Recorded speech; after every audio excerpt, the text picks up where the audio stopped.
Hello दोस्तों, आज सीखने वाले हैं कि गुणनखंड कैसे करें। यदि आपको बिल्कुल भी गुणनखंड नहीं आता है तो आपको क्या करना है, सबसे पहले जो बातें मैं लिख रहा हूँ उसको अच्छे से देखना है। यानी कि सबसे पहले आपको ध्यान रखना है कि 0, 2, 4, 6, 8, यानी कि ये 5 संख्या में से कोई भी एक संख्या आ जाए, यानी कि ये 5 संख्या में से कोई भी एक संख्या आ जाए तो आपको क्या करना है, एक उसमें कितने का भाग देना है, 2 का भाग देना। आपको जितना बोला जा रहा है उतना करो, उसके बाद में देखना है गुणनखंड आप बिल्कुल सीख जाओगे।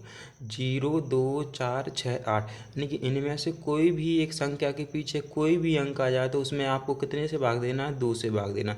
जैसे एग्जाम्पल है, आपको अगर आपका 20 है, 20 की गुणनखंड करना है आपको, तो इसमें आप देख लीजिए पीछे कितना है, यानी कि शून्य है। शून्य यानी कि 0 है, यानी कि 0, 2, 4, 6, 8, इनमें से कोई भी एक अंक आ जाए उस संख्या के पीछे देखना है।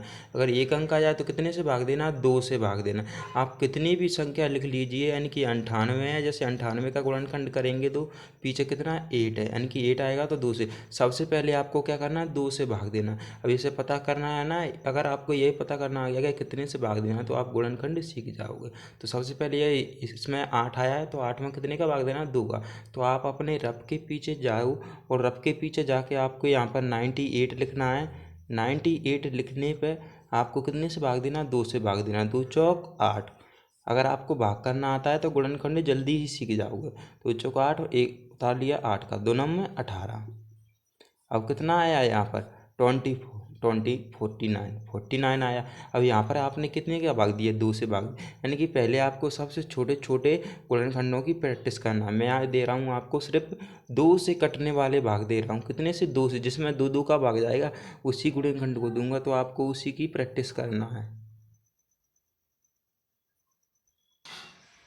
मैं आपके लिए यहाँ जो जो उदाहरण लिख रहा हूँ उनको आप कर लीजिए। पहला है 32, यानी कि 32 का गुणनखंड कीजिए आप, यानी कि पीछे 2 है तो 2 से भाग देना है। फिर लिखना है आपको 64, फिर 64 का करना है। फिर लिखना है 128, फिर लिखना है 256।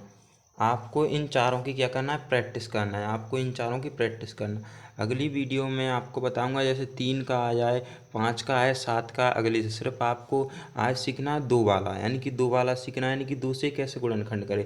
पहले बेसिक बेसिक से करेंगे, एक दिन आप इतना सीख जाओगे कि आप किसी भी प्रकार का गुणनखंड कर देंगे। तो सबसे पहले आपको इनमें 2 का भाग देना, यानी कि पीछे 2 आया है तो 2 से कटेगा, 4 आया है तब भी 2 से कटेगा, 8 आया है जब भी 2 से कटेगा, और 6 आया है जब भी 2 से कटेगा। तो आप चारों का क्या कीजिए, गुणनखंड कीजिए, अपना रफ निकालिए और प्रैक्टिस कीजिए, और कमेंट में आपका जो भी आंसर आए उसे बताइए गुणनखंड कितना आया है।